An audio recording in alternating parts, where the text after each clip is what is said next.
सत्प्रत्ययाः किन्नु विहाय सन्तं हृद्येष चिन्तारहितो हृदाख्यः कथं स्मरामस्तममेयमेकं तस्य स्मृतिस्तत्र दृढैव निष्ठा मृत्युञ्जयं मृत्युभियाश्रितानाम् अहं मतिर्मृत्युमुपैति पूर्वम् अथ स्वभावादमृतेषु तेषु कथं पुनर्मृत्युधियोऽवकाशः. The minute he opens his eyes, man sees the world around him. From modern science, he learns how to master the forces of nature. Yet, man passes through birth, old age, and death without knowing who he truly is. The quest for self-knowledge lies at the heart of the Vedas and the Upanishads, the sacred scriptures of India. For the rishis, the ancient Vedic seers, as well as for contemporary teachers of Vedanta, the question, "Who am I really?" represents both the beginning and the end of all wisdom.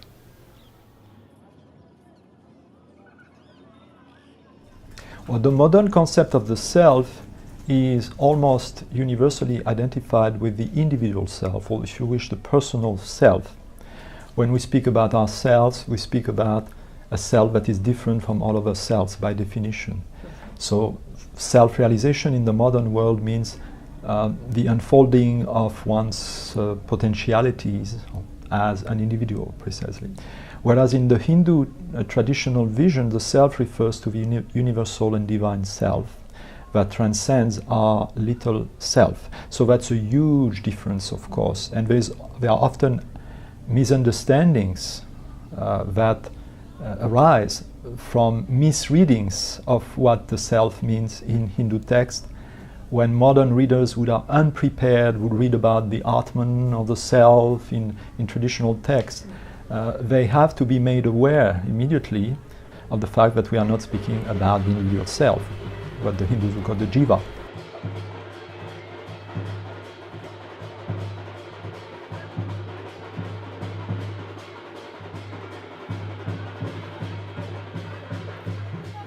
अस्माकं सनातन धर्मः भारते सर्वस्मिन्नपि देशे न केवलं भूमण्डले चतुर्दशस्वपि भुवनेषु सम्यक् भगवता प्रतिष्ठापितः, सम्यक् महर्षिभिः परिपालितः स एव धर्मः अस्माकं रक्षकः विद्यते. सोऽयं धर्मः अद्यतनैः हिन्दूमतम् इत्युच्यते. वस्तुतः हिन्दूमतमिति अस्माकं स्वकीयं नाम अस्ति. अन्यैः प्रतिष्ठापितं नाम अस्माकं तु नाम सनातन वैदिक आर्ष धर्म मतम्. शिवाय नमः, भोलानाथाय नमः, विश्वनाथाय नमः, गौरीपतये नमः.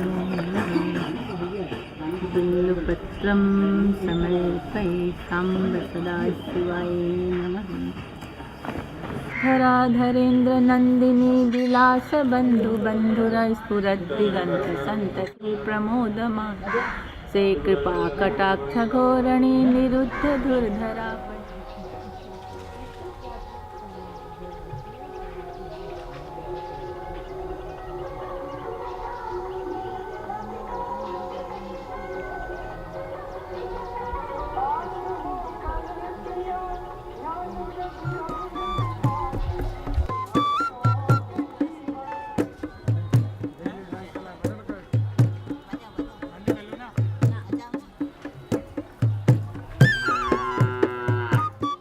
2,500 years ago, we go back.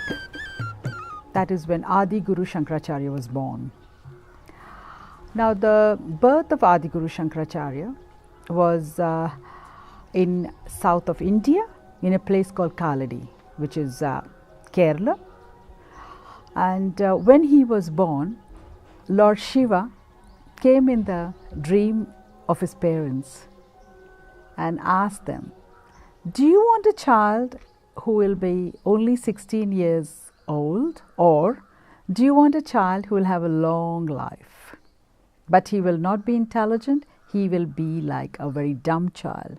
But the child who will be 16 years old will be a very intelligent child, a spiritual child. After he was born, his father then expired and he was looked after by his mother.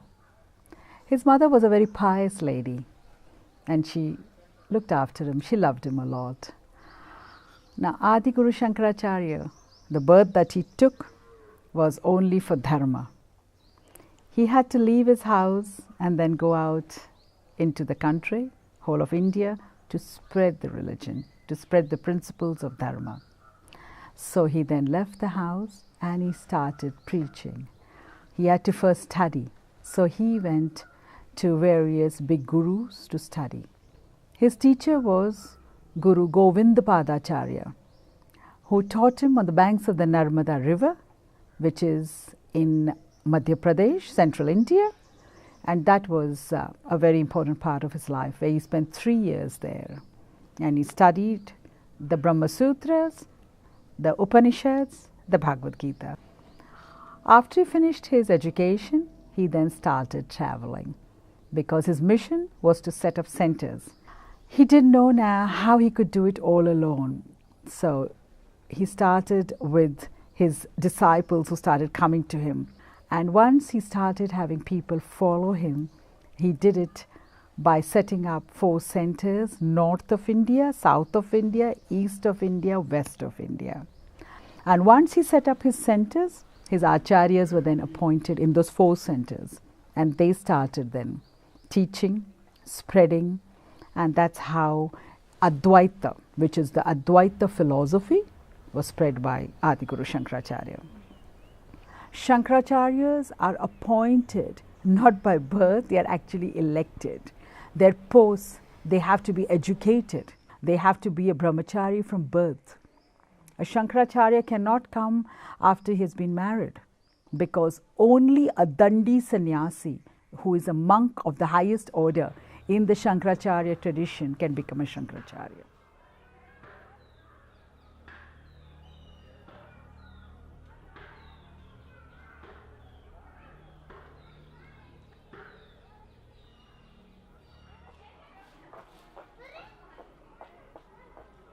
Last year, for example, Guruji called us to a local place where a mandir was renovated and he was inaugurating the work. And, I found him sitting under a huge banyan tree on a platform, and there were his followers and the local villagers, coming and sitting, and then few people actually coming to him and asking him questions, right? And he was very gently talking to them from this platform with this huge banyan tree above. And really that sort of brings us to this picture of Adi Shankara, the founder of Shankaracharya's order, with his 4 famous disciples. And we are talking hundreds of years ago, and the picture today is the same as the picture that we are looking at. Samyak kule prasutaha brahmanaha atmajnanartham prayatante. Atmajnanancha शुद्ध चित्तस्यैव भवति. चित्तस्य शोधनार्थं यज्ञ आदि अनुष्ठानं क्रियते. तादृश अनुष्ठानवति कुले समुत्पन्नानाम् अस्माकं ईश्वरानुग्रहात् वेदान्ते वासना जायते. तदनन्तरं निविवृत्सा च जायते. वैराग्यभक्त्यादिकमपि यदा सञ्जातं तदा सर्वान् परिवारजनान् समुत्सृज्य श्रीसद्गुरोः सकाशं सम्प्राप्य तं शरणम् उपगम्य तस्मात् वयं सन्यासं स्वीकृत्य अधुना सञ्चरामः पारमहंस परिव्राजक मार्गेण।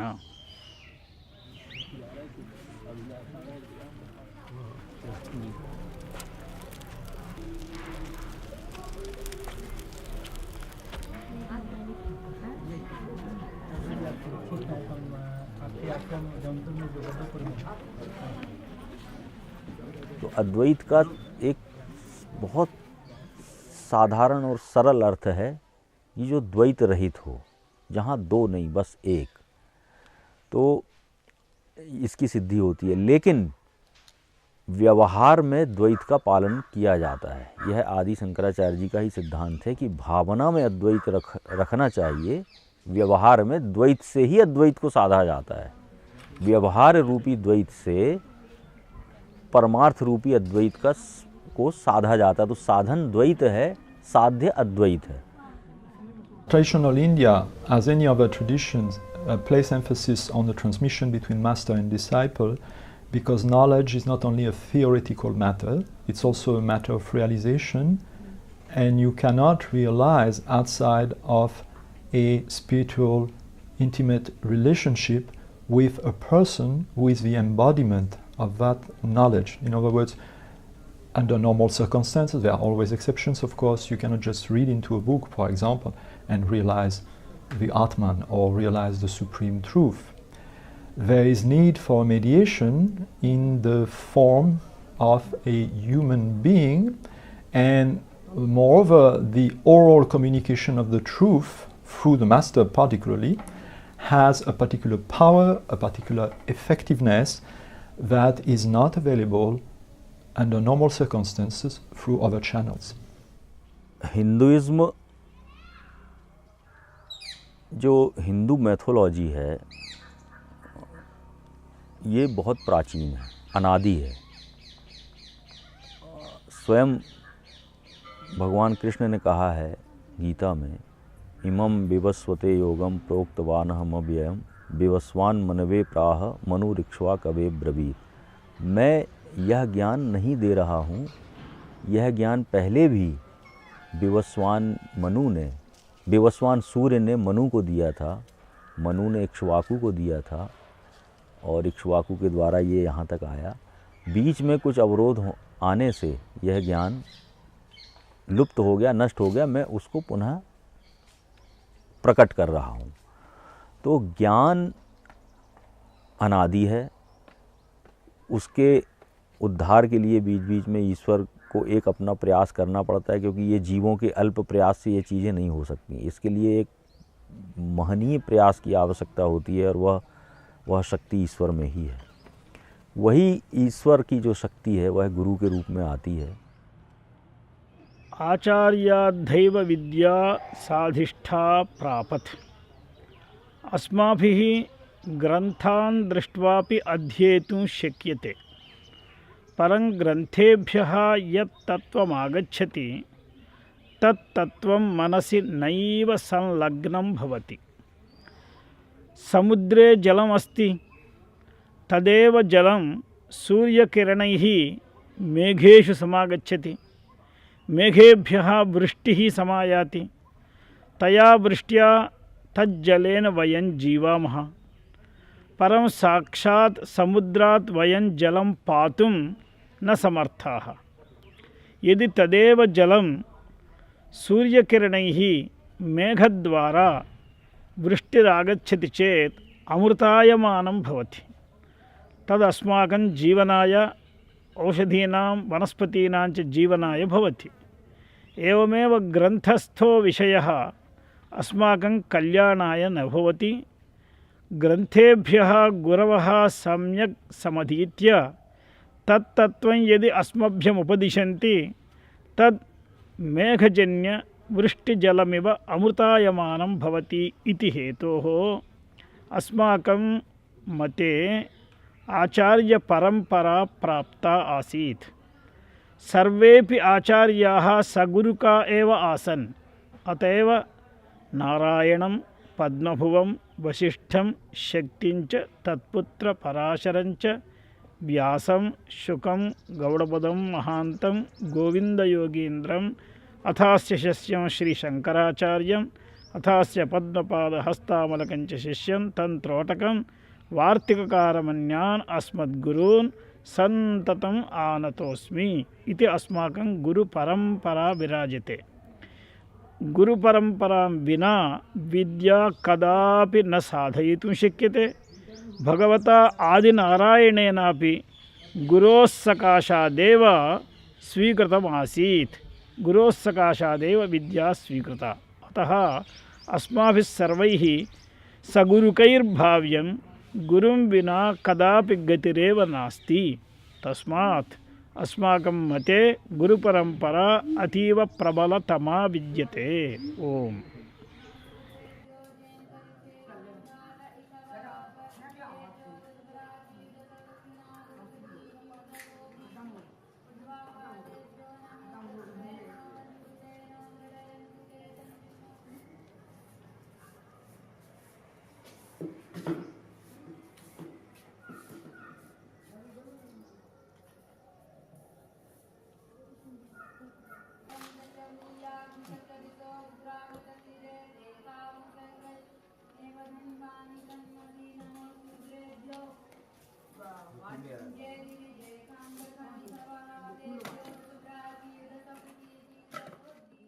पहला होता है लिख के देने वाला एक मंत्र, एक दूसरा होता है वाचिक,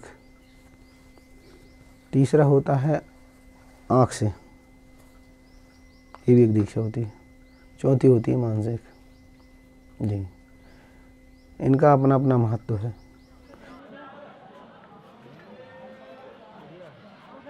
Something is destroyed, that is the ego in the negative sense of the term, and something is given, which is the true selfhood, the true self. But in order for this to happen, there has to be a death precisely to the egos and to the values of the ego, to the jiva, and to the illusions of the jiva, and to the illusions of superimposition upon the atman, and so forth. So the initiation is the means or the grace whereby this becomes possible, because it's not possible to transcend one's little self through the energy and the means of the little self itself. There's a self-contradiction here. And therefore there is need for a channel of grace which is provided through the tradition and through the initiation and through the passing of the spiritual power through the spiritual master. So that's the deepest meaning of initiation. That's the transmission of a power of realization or self-realization that is passed through a line of transmission. आपके जीवन की जो नाव है, हम समुद्र में डाल दें आपको, लेकिन उसको खेने वाला पतवार जब तक नहीं मिलेगा कोई, तो आपकी नाव कहाँ जाएगी? भटकती रहेगी इधर उधर। तो उसको किनारे पे पहुँचाने के लिए हमको जो माध्यम होता है वो हमारे गुरु होते हैं। ये है हमारे जीवन के लिए गुरु बहुत ही महत्वपूर्ण है। और इस तरह के गुरु मिलना, सद्गुरु मिलना, ये भी बड़ी बात है। और जीवन में तो बहुत से लोग मिलते हैं जो गुरु बनने के लिए आतुर होते हैं, लेकिन उचित गुरु और उचित शिष्य का पात्र का चयन करना भी एक बहुत महत्वपूर्ण है। अच्छे गुरु को पाने के लिए हमको अनेकों जन्मों से तप करना पड़ता है, ध्यान करना पड़ता है। हमारे पुण्यों का जो अर्जन होता है वो अच्छे माता पिता, उचित संतान, उचित गुरु का मिलना बहुत दुर्लभ है। The world of the Sanatana Dharma, the world of Hinduism, is a very wide and inclusive and diverse world, but that doesn't mean that it includes everything. There are intellectual and spiritual stands or positions that are contradictory traditionally with the overall Hindu world view. So the criteria are, on the one hand, traditional, doctrinal, that is, any kind of teaching that flagrantly, directly contradict the Upanishad, the Veda, or the teachings of the great masters of the past is obviously off the mark. is obviously to be cast aside. And there are also criteria that are perhaps more subtle, that has to do with the fruits, the spiritual fruits of a particular master or particular path. In other words, the real fruits should be spiritual realization, precisely, realization of the self, and some sort of, or at the very least, some sort of distance vis-à-vis oneself, or transcendence of the little self. So the fruits of an authentic Hindu spirituality should be in conformity with the overall spiritual ambience of traditional India, which is made, of course, of piety, which is made of the sense of the sacred, which is made, of course, of the basic virtues that are also, according to the greatest master, including Shankaracharya, the preconditions for any spiritual work.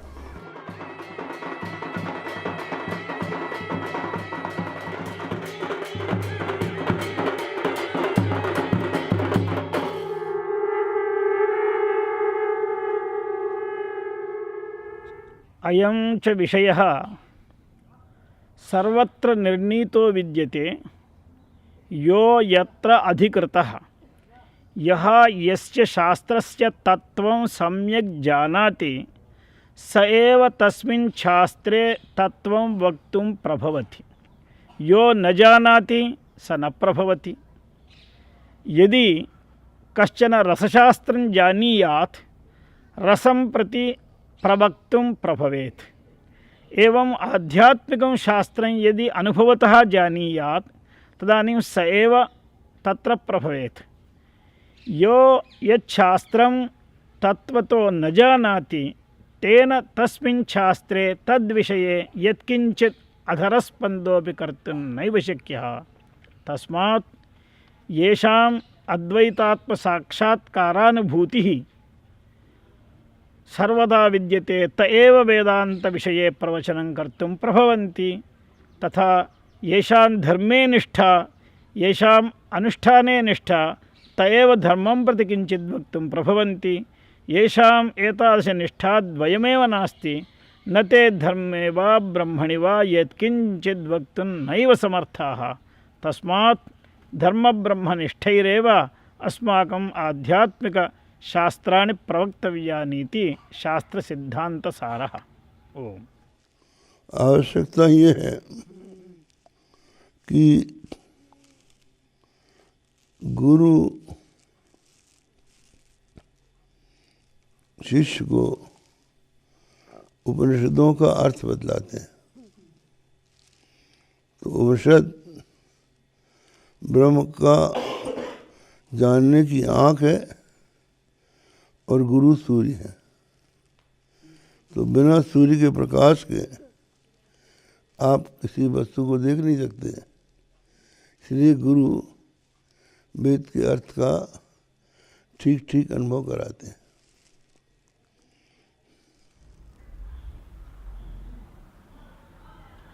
Coming across Advaita Vedanta was nearly an instantaneous falling in love with it. Well, I went through university and read a few things in my life, and what I found is that practically all of that was mostly describing things and describing the relations between things, but it wasn't really giving me an answer what those things are. What are they in essence? Who am I ultimately? Knowledge is, first of all, essentially self-knowledge, meaning the knowledge of the self by the self. By self is meant, of course, the Paramatman, the Supreme Self, the Divine Self, the Universal Self, because only the self can know the self. But in our universe at all, that is primarily the prerogative of the human being, not the exclusive one, but the primary one in our universe on this earth. And therefore the utmost, most important task at hand for a human being is to realize the self, that is to know the self. That's why we are in this universe, to become delivered, to become mukti, That's what knowledge is ultimately. And knowledge is knowledge by identity, because that which we know is that we are. It's not as we create something or discover something or look for something that is elsewhere. Knowledge means identification with that which we truly are. There's of course the wonderful symbol in Shankaracharya and others of the necklace, the man who is running looking for his necklace, and he realized that his necklace has been all along around his neck. That's the self. The self has always been the self. We just have to discover that that's what we truly are. वस्तुतः जीव के दुखों का कारण अज्ञान। अज्ञान का नाश कर्म से नहीं हो सकता, ज्ञान से ही हो सकता है। हमको रस्सी में सर्प दिखलाई पड़ रहा है, तो ये अज्ञान से दिख रहा है, तो इसका अंत रस्सी के ज्ञान से होगा। तो परमात्मा के ज्ञान से अज्ञान की निवृत्ति होगी। इसीलिए हम लोग ये मानते हैं कि ज्ञान ही मनुष्य के मोक्ष का कारण है। It's not contradictory at all to even to modern science. I mean, modern science, as obviously as far as as I know, and it's often it seemed to me that it's just a matter of using different language. I mean, in Vedantic teaching, well, they talk about karma or law of action. In modern science, genetics, we talk about genetics and genes and DNA and carrying the genetic material, which then develops into a being which has certain characteristics and certain tendencies and so on. I don't think that there is any discrepancy with actually Vedantic teaching. It's just that it's often, of course, confused and taken so literally. So when we talk even about, rebirth is the, I suppose, that the main subject that is often talked about and disputed. But if it's taken on a literal level, of course, it makes no sense at all. But if it's taken on a level of transformation of forms and a transformation of energy and unity of life. Of course, there is nothing too strange about it, really. I mean, even in physics we know that energy cannot be actually neither created nor destroyed. It only changes its form. So why would it be perfectly okay to take that as a true statement because it comes from the physics and science, and it's not okay to take it from Vedantic teaching? I really don't see any discrepancy. I think it's just different ways of examining the world and using a very different language. मोक्षो नाम नित्यसिद्धः आत्मस्वरूपमेव विद्यते। निवृत्तिरात्मा मोहस्य ज्ञातत्वे नोपलक्षितः इति वार्तिककाराः। आत्मैव मोक्षः। तादृश आत्मनः स्वरूपाधिगमः सम्यक् कर्तव्यः। अज्ञाननिवृत्त्युपलक्षित आत्मा यथा अस्माभिः प्रतिक्षणमनुसन्धीयेत तदैव मोक्षः इति व्यपदिश्यते। वस्तुतः बद्धमोक्षव्यवस्थैव नास्ति, यतः बन्धस्य मिथ्यात्वात्। यदि बन्धः सत्यः स्यात् कदापि तस्मात् मुक्तिरेव न स्यात्। स्वयं सर्वेपि मुक्ता एव सन्ति, परं मुक्तानामपि वयं बद्धा इति भ्रान्तिः। I open my eyes and there is the world. And the question rises, what is this world? Why is it there? What is my relationship with it? And the Vedanta gradually opens this grand view, which tells, right, that you are not what you're seeing. You cannot be what you see, hear, touch, taste, or smell, which are 5 senses that we get our information about the world. Even if you put telescopes and microscopes or whatever, it is just extension of these senses. But the knowledge which comes is the knowledge of the world, not knowledge of myself. And this is what I wanted, knowledge of myself. Who am I? What is my relationship with this? And the Vedanta really points the way. And it says, you know, if you want to understand who you are, then you have to first understand the world where you happen to be. And then in that examination, discover your relationship with it. And in doing that, you are also forced to, as it were, look inside.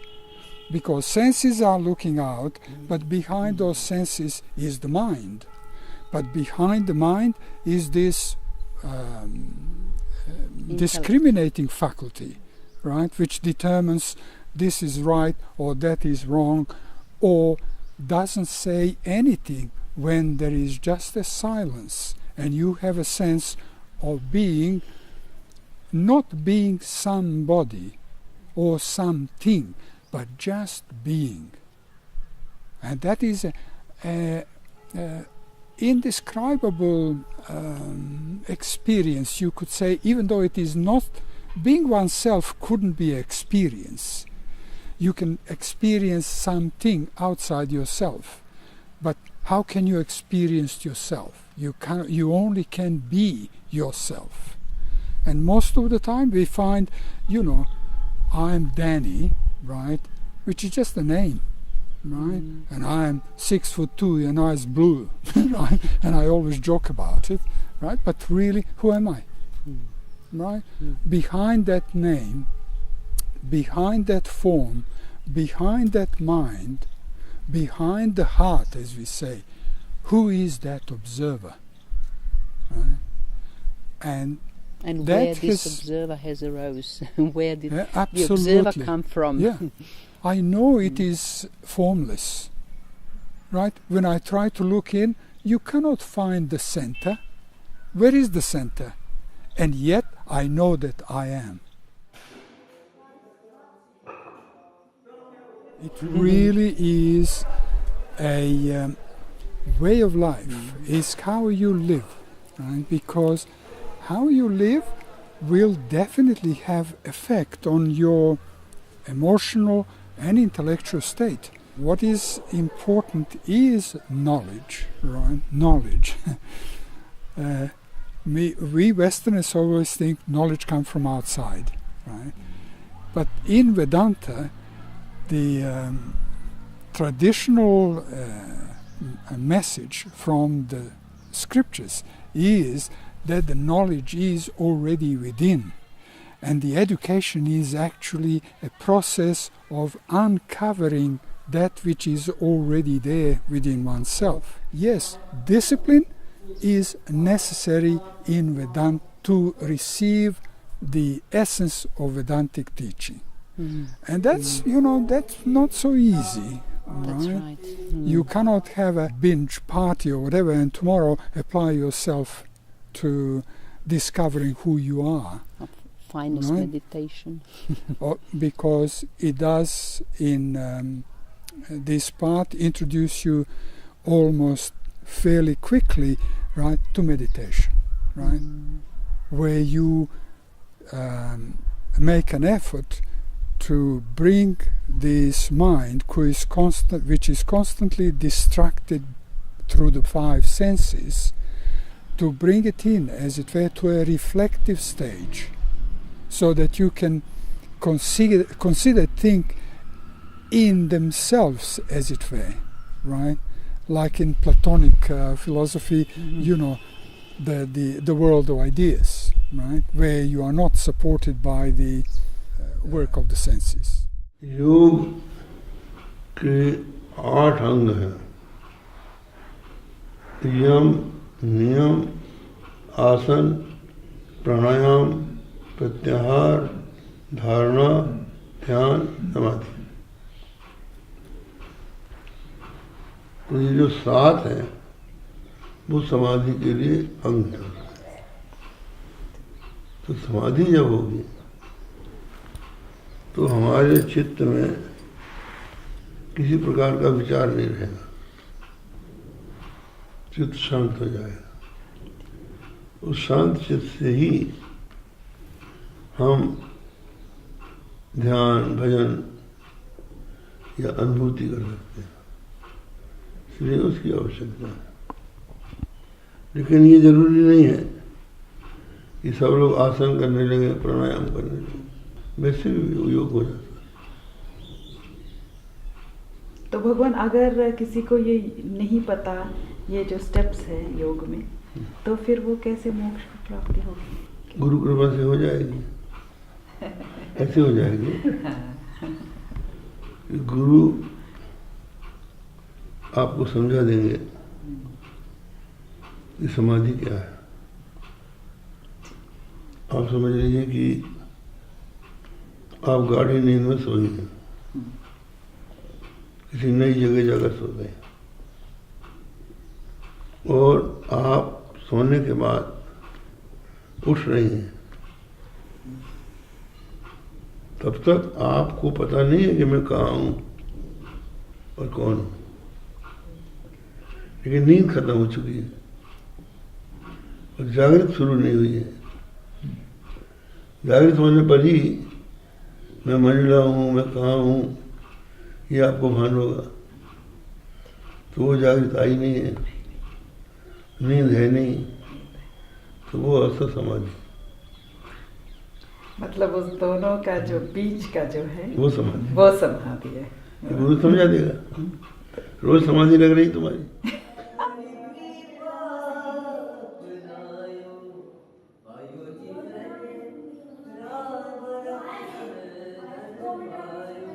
अब जैसे हम लोग यहाँ बैठे हैं, अपना आपस में सत्संग कर रहे हैं, कोई एकाएक आ जाए और खट कर दे तो हमारा ध्यान उधर जाएगा। तो हमारा यहाँ का ध्यान मिटा नहीं, यहाँ का ध्यान मिट गया और वहाँ का शुरू नहीं हुआ। उसके बीच में ना यहाँ है ना वहाँ है। और भगवान जैसे इसलिए जो रासलीला की बात आती है कि 2 गोपियों के बीच में एक कृष्ण थे, तो 2 वृत्तियों के बीच में एक आत्मा है, निर्विकल्प रूप है। दे गोपी बीच बीच कहना हर जगह हो रहा है। घटाकार वृत्ति आई और खत्म हो गई, पटाकार वृत्ति शुरू नहीं हुई। उस समय न घटाकार है न पटाकार, निराकार है ना।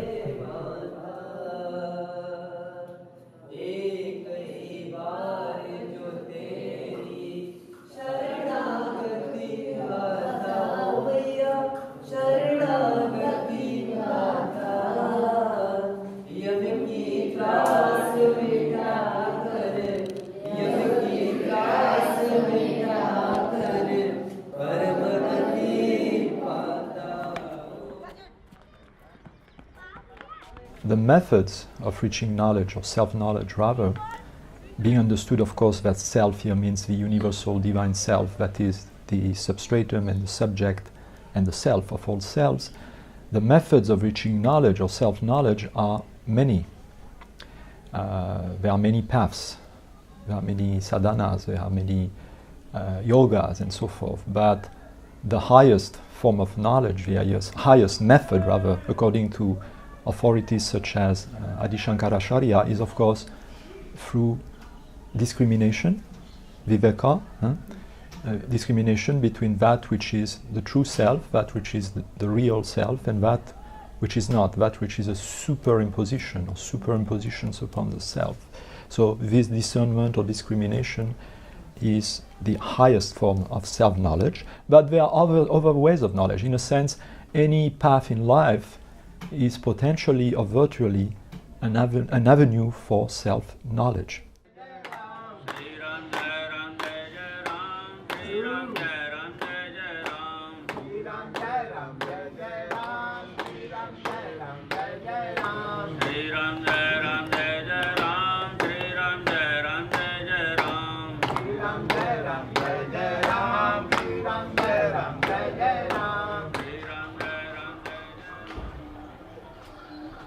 Service to my Gurudev is my sadhana, and that's where the path of karma comes.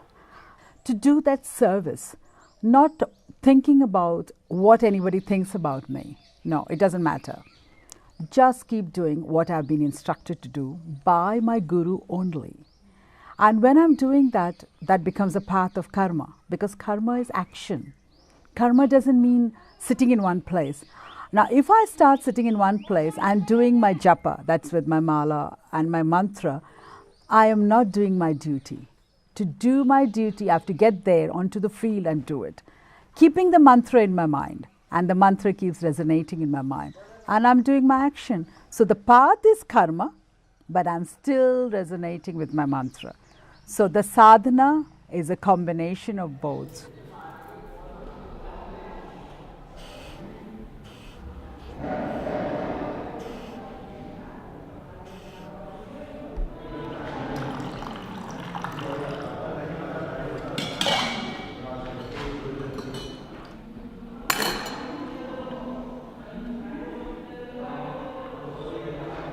दिनचर्या ब्रह्म मुहूर्त में उठना ही अनिवार्य है, आध्यात्मिक दृष्टि से, स्वास्थ्य की दृष्टि से, पर्यावरण की दृष्टि से। प्रातःकालीन जो ब्रह्म मुहूर्त में वातावरण होता है, हवा होती है, ऑक्सीजन होती है, उससे मनुष्य के स्वास्थ्य पर बहुत असर पड़ता है।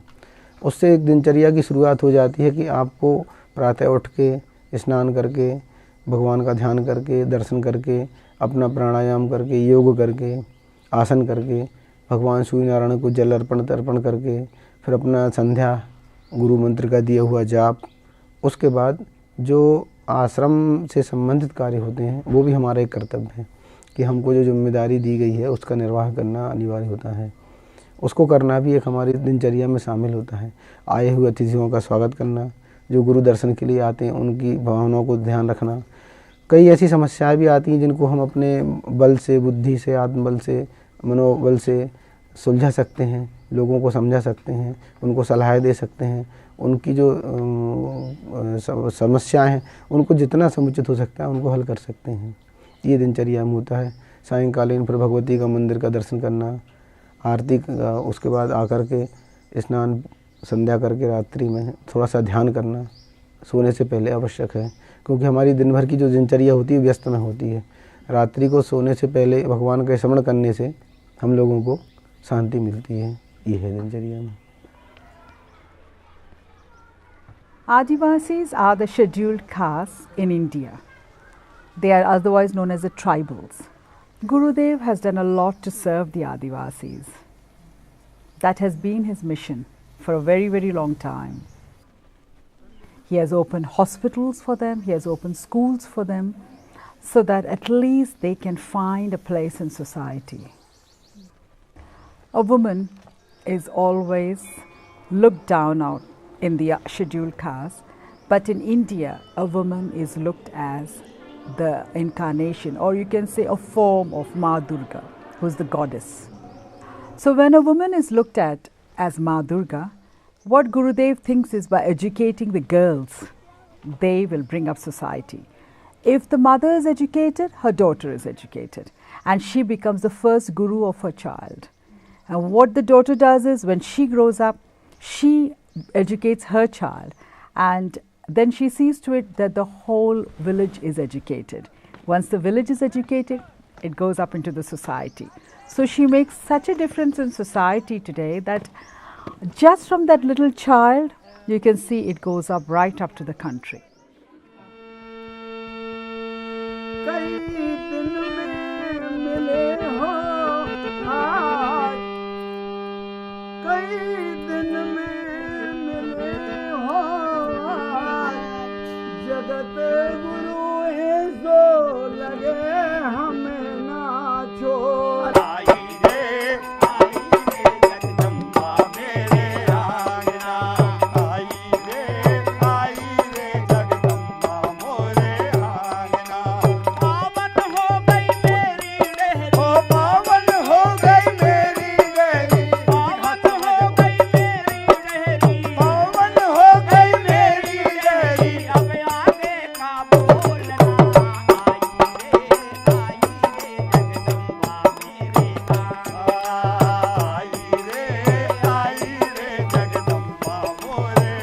I was in a disturbed frame of mind, my mom said, there's a Shankaracharya, let us go and meet him. So when I met him, the moment I looked at him, I could see that, some divine person, and he looked deep into my, I could feel that he's looking inside my soul. And after some moment, I got up and I said, Mom, I want to take Diksha from him. And that was the day, my life started in a different direction towards the Parmat Path.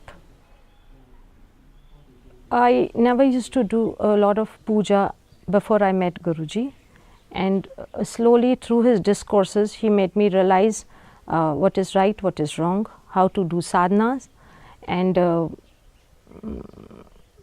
I started realizing that doing meditation, japa, puja, the aradhanas, and the idol worship, going to the temples, worshipping everything, you are linked with the God and the Guru in the Atma form. Then with his discourses I realized that Guru and your Atma is same.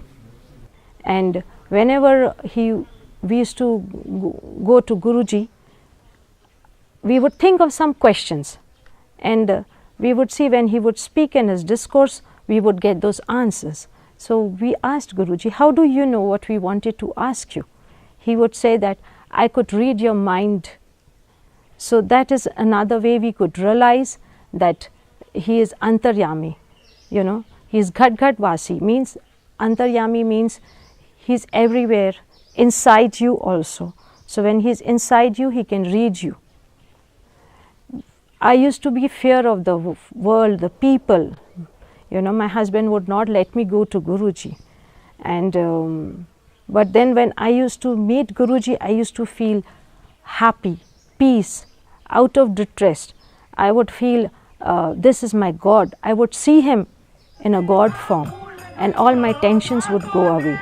That was one of the reasons I used to just run and go after Guruji, as the gopis used to run after Lord Krishna. Gurudev has taught us that when we worship God in the temple or maybe a monument in our house, we are serving God by doing the puja, the aradhana. And once incident I would like to say, as I was in Kolkata and I was in front of the Bhagwati in Konnagar. I wanted to speak to Guruji about my distress.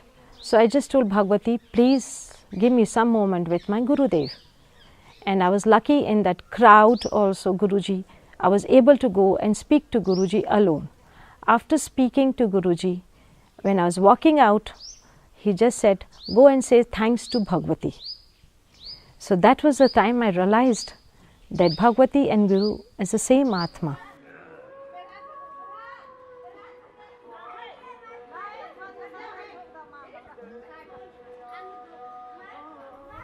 वेदांत में केवल विचार होता है, वो तंत्र में उसी सिद्धांत को उपासना की प्रक्रिया से दोहराया जाता है। जैसे भगवती के अंग से अनेकों शक्तियाँ उत्पन्न हो जाती हैं और वो एक आवरण के क्रम से यंत्र में बैठ जाती हैं। फिर हम उनका प्रारंभ से पूजन करते करते वहाँ तक लाते हैं जहाँ भगवती है, और सबको उनमें विलीन कर देते हैं और फिर उनको अपनी आत्मा से अभिन्न समझ लेते हैं। इसका अर्थ ये है कि जिस परमात्मा से सारी सृष्टि हुई, वो सृष्टि परमात्मा से भिन्न नहीं है और वो परमात्मा हमारे आत्मा से भिन्न नहीं है। ये उपासना में तंत्र में आया।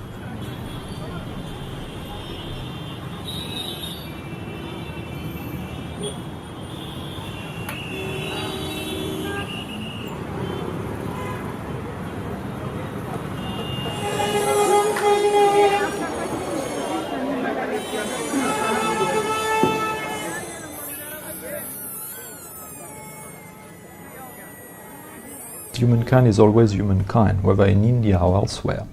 So there is always a certain law of gravity that is going to settle in at some point in history.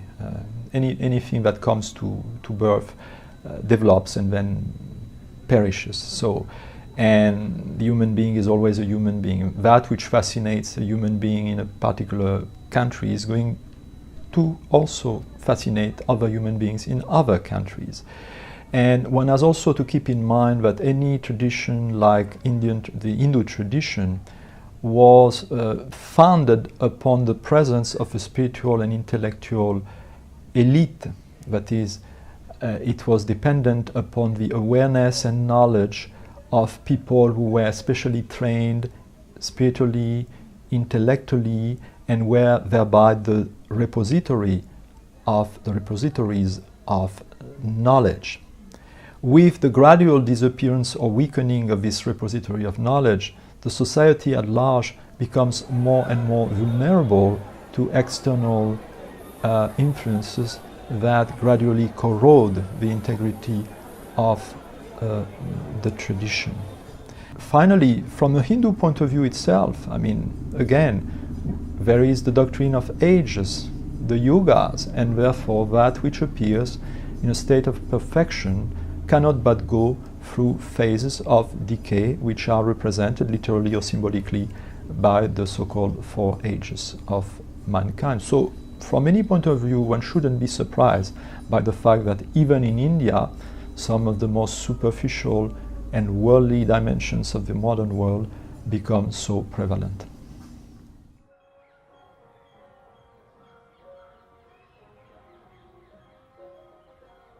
ऐसा है कि बीज नाश नहीं होगा,